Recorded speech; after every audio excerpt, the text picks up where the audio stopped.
एक छोटे से गांव की लड़की थी सीमा। सीधी साधी, मेहनती और बहुत समझदार।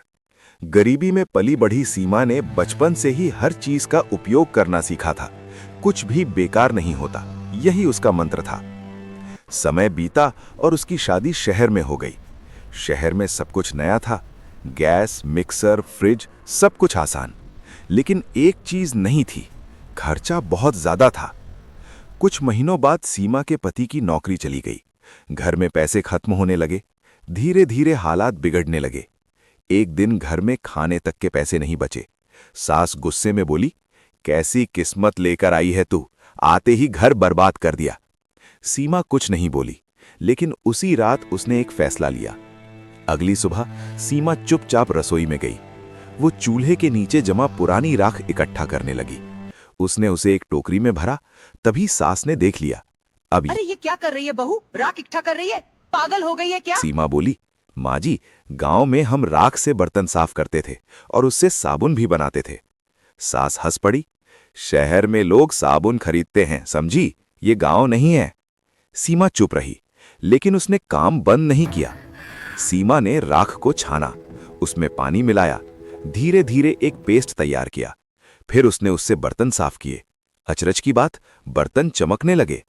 पति ने देखा और कहा, अरे ये तो सच में काम कर रहा है। सीमा मुस्कुराई, हाँ, और इससे पैसे भी कमाए जा सकते हैं। सीमा ने छोटे छोटे पैकेट बनाना शुरू किया। राख से बना नेचुरल क्लीनर। वो पास के घरों में देने लगी। पहले लोग हंसे, लेकिन जब इस्तेमाल किया तो हैरान रह गए। धीरे धीरे ऑर्डर आने लगे। बहू, हमें भी देना। बहू, एक और पैकेट चाहिए। एक बार इस्तेमाल करके देखिए। सीमा दिन रात मेहनत करने लगी। कुछ ही हफ्तों में घर का खर्च चलने लगा। फिर सीमा ने इसे और बेहतर बनाया। नींबू नमक मिलाकर नया फॉर्मूला बनाया। अब उसका प्रोडक्ट और भी अच्छा हो गया। एक दिन पास के दुकान वाले ने कहा, तुम ये मुझे बल्क में दे सकती हो, मैं बेचूंगा। सीमा की आंखों में खुशी चमक उठी। अब सीमा का छोटा काम एक बिजनेस बन गया। उसने नाम रखा साफ सुथरा प्राकृतिक पाउडर। वही सास जो उसे गवार कहती थी, अब पड़ोसियों से कहती, मेरी बहू बहुत समझदार है। एक दिन सास चुपचाप सीमा के पास आई। मुझे माफ कर दे। मैंने तुझे समझा नहीं। सीमा मुस्कुराई, माँ जी, आप बड़ी हैं। अब घर खुशहाल था।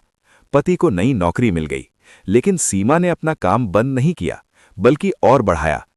धीरे धीरे पूरे इलाके में उसका नाम हो गया। लोग उसे अब कहते थे, जुगाड़ वाली बहू नहीं, बल्कि समझदार बहू। एक दिन उसकी सास ने गर्व से कहा, जिस राख को मैं गंदगी समझती थी, उसी ने हमारे घर को संभाल लिया। सीमा ने आसमान की ओर देखा और मन ही मन बोली, कुछ भी बेकार नहीं होता, बस नजर सही होनी चाहिए।